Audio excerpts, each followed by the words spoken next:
নমস্কার বন্ধুরা, রিনার রন্ধনশালায় আপনাদের সকলকে স্বাগত। আজ আমি আপনাদেরকে বানিয়ে দেখাবো ডিম পরোটা। কোনো রকম মাখা বেলার ঝামেলা ছাড়াই ভীষণই টেস্টি এই ডিম পরোটাগুলো আপনারা খুব সহজেই তৈরি করে নিতে পারবেন। খেতে কিন্তু ভীষণই ভালো লাগে আর বানাতে কিন্তু খুব একটা তেলেরও এখানে প্রয়োজন হয় না। খুব কম তেলেই আপনারা এই টেস্টি রেসিপিটা তৈরি করে নিতে পারবেন। তাহলে চলুন দেখে নিন। দেখুন, তার জন্য এখানে আমি নিয়েছি 1 বাটি ময়দা। আপনারা চাইলে এখানে আটাটাও নিতে পারেন। এবার ময়দাটাকে আমি একটা বাটির মধ্যে নিয়ে নিচ্ছি আর এর মধ্যে আমি দিয়ে দিচ্ছি সামান্য একটু নুন। দিয়ে নুনটাকে খুব ভালো করে মিশিয়ে নিয়েছি। এবার অল্প অল্প করে জল দিয়ে এর একটা ব্যাটার আমি তৈরি করে নেব। এখানে কিন্তু জলটা অল্প অল্প করেই দেবেন, একবারে অনেকটা জল দিয়ে দেবেন না, কারণ এখানে একটা স্মুথ ব্যাটারের প্রয়োজন। দেখুন, একটা স্মুথ ব্যাটার তৈরি করে নিয়েছি। খেয়াল রাখবেন যেন এর ভেতরে কোনো দলা ভাব না থাকে। আর ঘনত্বটাও আমি আপনাদের দেখিয়ে দিচ্ছি ঠিক কীরকম ঘনত্বের ব্যাটারটা আমি তৈরি করেছি।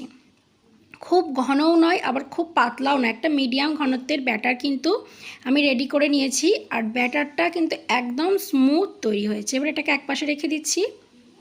এবার এধারে গ্যাস অন করে একটা কড়াই চাপিয়ে দিয়েছি, তার মধ্যে দিয়ে দিচ্ছি আমি 2 চামচ সর্ষের তেল। আপনারা চাইলে এখানে সাদা তেলও দিতে পারেন। দিয়ে তেলটাকে খুব ভালো করে গরম করে নিয়ে এর মধ্যে আমি দিয়ে দিচ্ছি 1 চামচ মতন গ্রেট করা আদা আর রসুন। এখানে আদা আর রসুনটা এইভাবে গ্রেট করে দিলেই বেশি ভালো হয়, তবে আপনারা চাইলে পেস্টও দিতে পারেন। দিয়ে সেটাকে একটু লাল লাল করে ভেজে নিয়ে এর মধ্যে দিয়ে দিচ্ছি একটা মিডিয়াম সাইজের কুচিয়ে রাখা পেঁয়াজ। দিয়ে পেঁয়াজটাকেও কিন্তু আমি ভালো করে নাড়াচাড়া করে নিয়েছি। এবার ওর মধ্যে দিয়ে দিচ্ছি 2টো কাঁচা লঙ্কা কুচি। ঝালটা আপনারা আপনাদের পরিমাণ মতন দিয়ে নেবেন।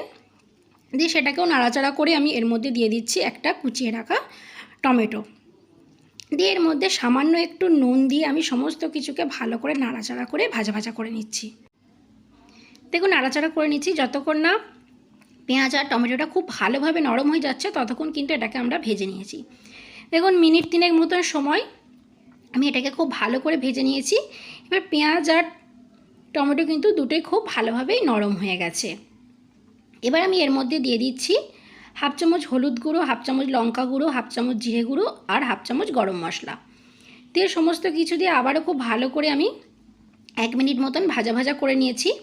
এবার আমি এর মধ্যে অ্যাড করে দিচ্ছি 2টো ফাটিয়ে রাখা ডিম। দিয়ে ডিমটাকে দিয়ে এটার আমরা একটা ভুজিয়া মতন তৈরি করে নিচ্ছি। দেখুন, ডিমটা দেওয়ার সঙ্গে সঙ্গে কিন্তু আমি এইভাবে নাড়াচাড়া করে নিচ্ছি। এবার এর মধ্যে দিয়ে দিচ্ছি ডিমের পরিমাপ অনুযায়ী সামান্য একটু নুন। দিয়ে সেটাকেও সমস্ত কিছুটাকেই আমি কিন্তু খুব ভালো করে মিশিয়ে নিয়ে একদম এইরকম ঝুড়ো ঝুড়ো টাইপের একটা ভুজিয়া আমি বানিয়ে নিয়েছি। এবার এটাকে নামিয়ে একপাশে রেখে দেব। এবার এধারে আমি একটা ফ্রাই প্যান গরম করে হালকা করে তেল আমি ব্রাশ করে নিয়েছি। এবার এর মধ্যে যে ময়দার মিশ্রণটা আমি করে রেখেছিলাম সেই ব্যাটারটা আমি এখানে এক হাতা দিয়ে এইভাবে একটু হাতার পেছন দিকটা করে ছড়িয়ে দিলাম। এবার এটা ওপর থেকে ড্রাই হওয়া পর্যন্ত অপেক্ষা করেছিলাম। দেখুন, ওপরটা খুব ভালোভাবে ড্রাই হয়ে গেছে। এবার এটাকে আমি খুব সাবধানে উল্টে দিলাম। এবার যে ডিমের ভুজিয়াটা আমরা করে রেখেছিলাম সেটা এর মাঝখানে এইভাবে আমি দিয়ে নিচ্ছি। দেখুন, আপনারা কিন্তু দেখলেই বুঝতে পারবেন।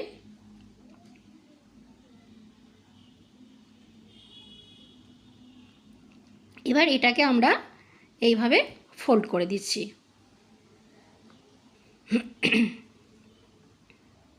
দেখুন, এইভাবে আর একটা দিক দিয়ে এইভাবে ফোল্ড করে দিয়ে এইভাবে চেপে চেপে দিলেই কিন্তু মুখটা কিন্তু খুব ভালোভাবে বন্ধ হয়ে যাবে।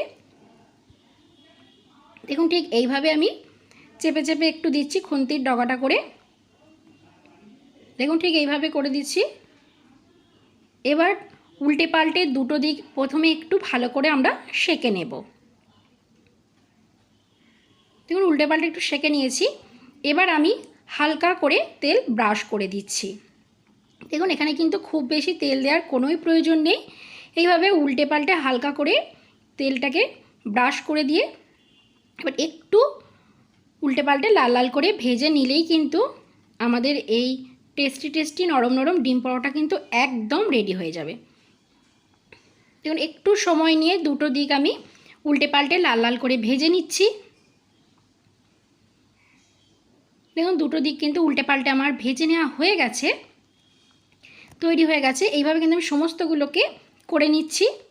দেখুন সমস্তগুলো কিন্তু আমার করে নেওয়া হয়ে গেছে। দেখতে কিন্তু যতটা সুন্দর লাগছে, খেতেও কিন্তু ঠিক ততটাই টেস্টি লাগছে।